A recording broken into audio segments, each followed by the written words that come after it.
mastering the mindset, transforming attitudes for lasting fitness and nutrition success. Welcome back to the Marcus Allgood Show.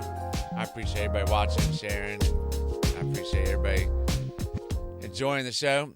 Today we're talking about how can I change the mindset to actually enjoying working out. And we got a couple other questions we're going to answer. So I love working out personally. I physically love working out, mentally, everything about it. I love working out. My wife, on the other hand, just does it because she needs to. Not everybody loves to work out. Not everybody loves to sweat. So we're going to talk about some things that we could do to maybe start loving it, maybe start enjoying it a little bit more, and change the mindset to, instead of I have to work out, to I get to work out. I'm allowed to do this. So the answer of how can I change my mindset to actually enjoy working out? Changing your mindset to enjoy working out involves finding activities you actually love. Not everybody loves CrossFit. Not everybody loves Pilates. You have to find what you want to do. Setting achievable goals and celebrating small victories. Try different types of workouts to find what excites you, whether it's yoga, dance, strength training, or outdoor activities like hiking. Setting realistic goals and recognizing your progress can make the experience rewarding and enjoyable.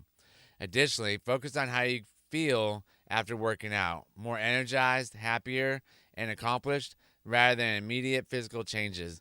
Also, if you are excited to go to the place you're going to go to work out, then that is probably what you need. That's the thing that you need to be doing. If you're excited by driving up to go where you're going to go hiking, probably what you need to do each day. If you're excited, if you're trying to work out in the morning, you're waking up before your alarm, that's what you need to be doing. Like, okay, I'm going to wake up at 4:30 to go Pilates at 5, and I wake up at 4:25, like just ready to go. That means you're doing the right thing. But if you're snoozing that button, hitting that alarm clock, snoozing it, because you're just dreading the workout, you're just dreading going out to the garage, you're just dreading going to the gym to do the strength training or doing the cardio because you have to do it, that is probably not your bread and butter. You need to find something that is actually going to stick and get you excited, get you ready to wake up every morning or go in after work and just be ready to go. Like, I'm excited. Like, I'm ready to go every day. All right, number 2, what are some psychological tricks to keep myself motivated to eating healthy? Eating healthy, it's one thing I love to do. I know my body feels better eating healthy. So it depends on what your mindset is right now.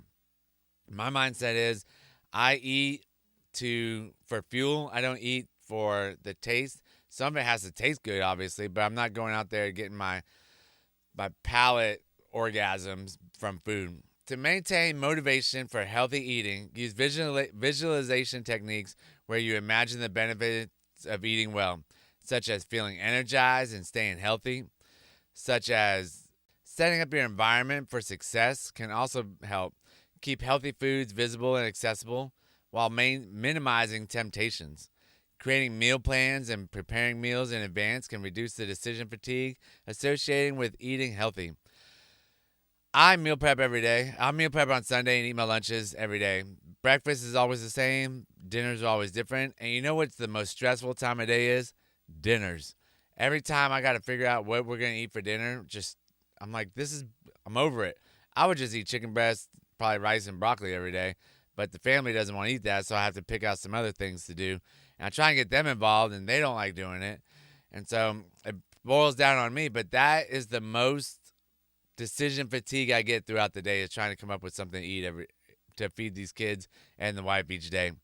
So if you meal prep your lunches and you know what you're going to eat for breakfast, it's so much easier to have that decision fatigue in the evening than it is in the middle of the day. And with meal prep, you're going to spend a lot less time meal prepping than you will go looking for food, trying to figure out what you're going to eat, what restaurant you're going to go to.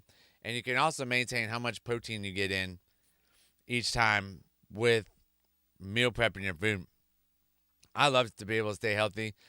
And then definitely throw out all the junk. I know it's hard for parents to throw out all the junk in their pantry, but if you can't say no to the junk food in your pantry because your kids are eating it, then just don't buy it. Your kids will eat something else. They don't have to have fruit snacks. They can start eating regular fruit. They can start eating the foods that you do. You just have trained them not to eat it. But if you take all the food out of the house, they'll start eating something once they get hungry enough. All right, how can I overcome the lack of willpower when it comes to dieting or exercising?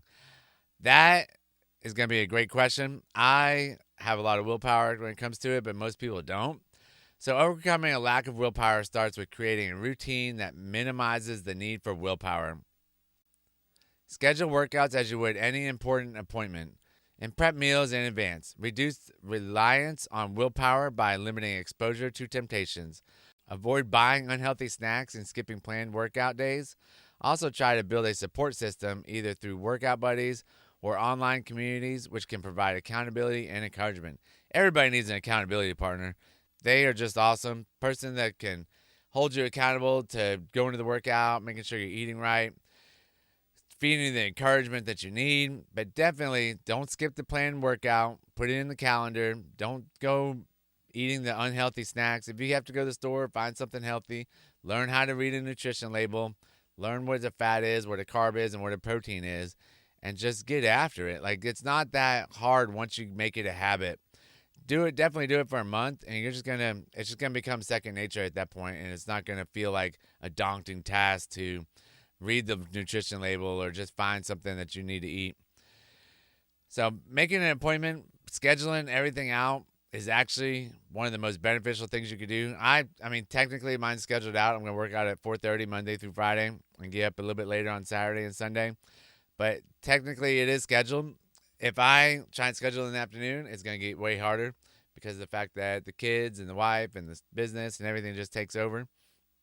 So find the time that makes it the easiest possible way for you to do, and you can just knock it out. And definitely limit the exposure for temptation. Just get rid of it all, throw it out there, and just buy healthy food.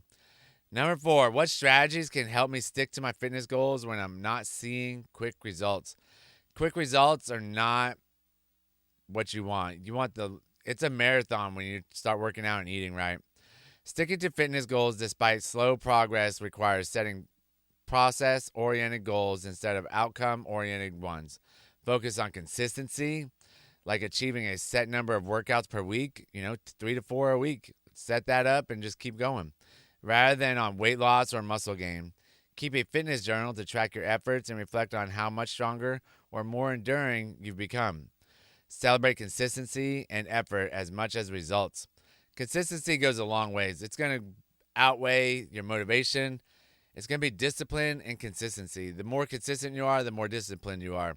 That's what's going to help you get to where the goals are easier to get to by being consistent on what you're trying to do. And then from the rest of it, if you just stay consistent in your eating, consistent in the gym, the rest of it's all going to come. You're going to lose the weight. You're going to build the muscle and so on. Like, as long as you're following the right program, not just going in there willy-nilly in it on fitness and nutrition, the success is going to come. It just takes time. It's not a 6-week program. 6 weeks is just trying to get you in the habit of working out to get you to keep coming to the gym or keep eating right. 12 weeks, you see a lot of people change in 12 weeks.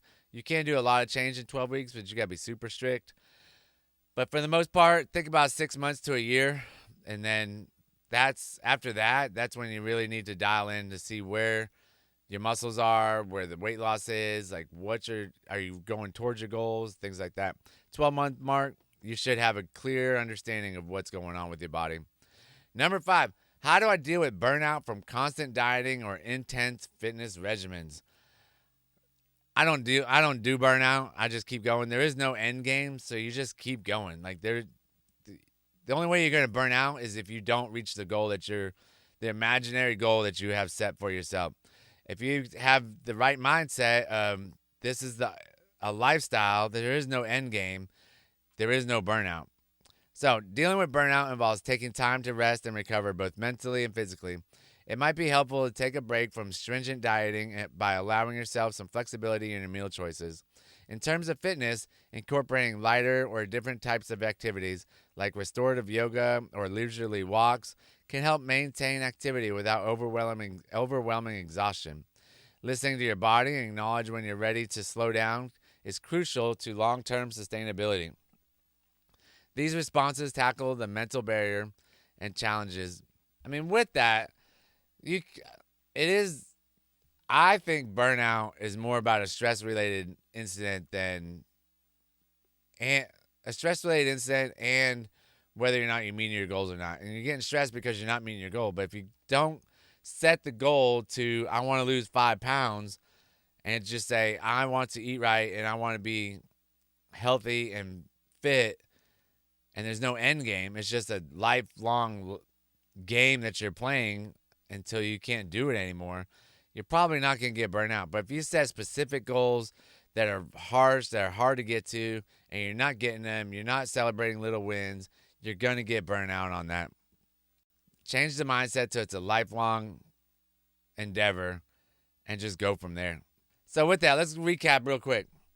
We got number one question we went over: how can I change my mindset to actually enjoy working out? I love working out. What are some psychological tricks to keep myself motivated and to eat healthy? Change that mindset to it's a lifestyle. How can I overcome the lack of willpower when it comes to dieting or exercising? Just create the routine that you got to go. Set the appointment. What strategies can help me stick to my fitness goals when I'm not seeing quick results? Set it up for the long term. Celebrate the wins. Celebrate the small wins. Celebrate the consistency. I've been to the gym 3 days a week, every day for the last 3 months. Win, win, win, win. How do I deal with burnout from constant dieting or intense fitness regimens? Definitely don't set hard, non-attainable goals. Set it up as a lifestyle, and that it's a mindset shift to there's no end game. So that's what I got for today. I appreciate everybody listening. Hope everybody got some value out of this, and let me know if I can help you out with anything. Thanks a lot.